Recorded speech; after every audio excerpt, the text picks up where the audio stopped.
তো দর্শক আমরা দেখতে পাচ্ছি তারই অবস্থা। আজকে কিন্তু ঈদের একটা দিন, সে কিন্তু অনেক কষ্ট করে এসব করছে। তো তার সঙ্গে আমরা কথা বলতে চাচ্ছি। আপনার বাসা কোথায়? আটঘরিয়া। আটঘরিয়া কোন জায়গা? না না, ফটো তুলছি না, এটা আমি সাংবাদিকের কাছে পৌঁছে দেবো। আপনার বাসা কোথায়? তা আপনি সকাল থেকে কিছু খাইছেন? না, আজমলের বাড়ি শোনা নাকি? না না না, আপনি সকাল থেকে কিছু খাওয়া দাওয়া করেছেন কি? না, না, খাওয়া দাওয়া করেন নাই। আজমলের বাড়ি কোনটা? সেটা আমি তো চিনি না। আপনি সকাল থেকে তো খাটাখাটনি করে এই পেট্রোল, দর্শক দেখতে পাচ্ছেন এই পেট্রোল, সেগুলো দিয়ে চাকার মাধ্যমে কিন্তু ই করা হচ্ছে। আপনি দেখতে পাচ্ছেন আজমলের বাড়ি শোনা নাকি? চাকার মাধ্যমে কিন্তু ই করা হচ্ছে।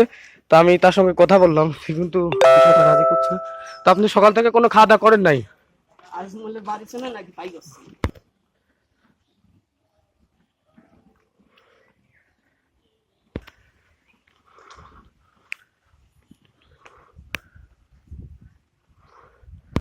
সকাল থেকে কিছু খাওয়া দাওয়া করেন নাই? বিস্কুটটা খান আপনি? হ্যাঁ, না খান, আপনি খান, যান। খাইছে না, বিস্কুটটা আপনি খান। হ্যাঁ, কিছু মনে করেন না, বিস্কুটটা খান, যান। বাড়িটা সিলেট বাইলি শুনে যাবে।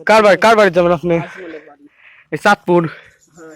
না, ও বিস্কুট রঘুনাথপুর। রঘুনাথপুর তো ওইদিকে সারি চলে আসেন আপনি।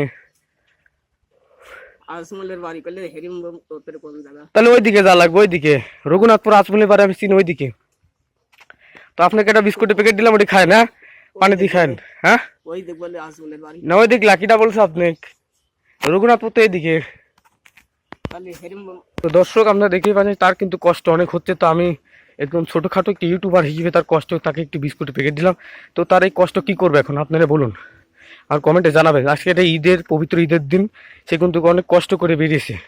তো তাদের কোনো ঈদ নেই, এটা তার মুখ থেকে আমি কিন্তু শুনেছি, অনেক কথাবার্তা শুনেছি তার মুখ থেকে, এটাই শুনেছি তাদের কিন্তু ঈদ নেই। তো আপনারা কমেন্টে জানাবেন বিষয়টা কি করে। তো দর্শক তার সঙ্গে কিন্তু আমরা কথা বলেছি, তার কিন্তু কোনো ছেলে নেই। ছেলে সন্তান আছে কি আপনার? তার কিন্তু কোনো ছেলে সন্তান নেই। তার কিন্তু আজ এই অবস্থা, সে বুড়ো বয়সে আজকে অনেক কষ্ট করে কিন্তু ভিক্ষি করে খাচ্ছে। তো আজকে একটা পবিত্র ঈদের দিন, সে কিন্তু এটা করছে। তো আমি এখন, সে আমাকে বললো বাবা ক্ষুধা লেগেছে। তো আমি তাকে একটি বিস্কুটের প্যাকেট দিলাম, জানি এটা দিয়ে ক্ষুধা মিটবে না। তবে না, এখন আমি কি করতে পারি, আমার সামর্থ্য যেটুকু সেটুকু আমি তাকে দিয়েছি। এখন আপনারা কমেন্টে জানাবেন আমি কি করব। আপনারা যদি সাহায্য করতে চান, লোকটিকে সাহায্য করবেন। এটা পাবনা জেলা আটঘরিয়া। পাবনা জেলা আটঘরিয়াতে এই লোকের বসবাস। তো আমার বাড়িও এখানে। তো আপনারা যদি চান তাহলে আমার সাথে যোগাযোগ করবেন। এই লোকটির ব্যাপারে আমি কিছু একটা করবো, সেই লোকটিকে আমার চেনা আছে। তো দর্শক আজকের মতো এই পর্যন্তই। আমার ভিডিওটি যদি ভালো লাগে অবশ্যই লাইক করবেন, ধন্যবাদ। তো দর্শক আজকে কিন্তু একটা ঈদের দিন, আজকে ঈদের দিন কোনো দোকানও বন্ধ নেই যে তাকে কিছু খাবার কিনে দেবো।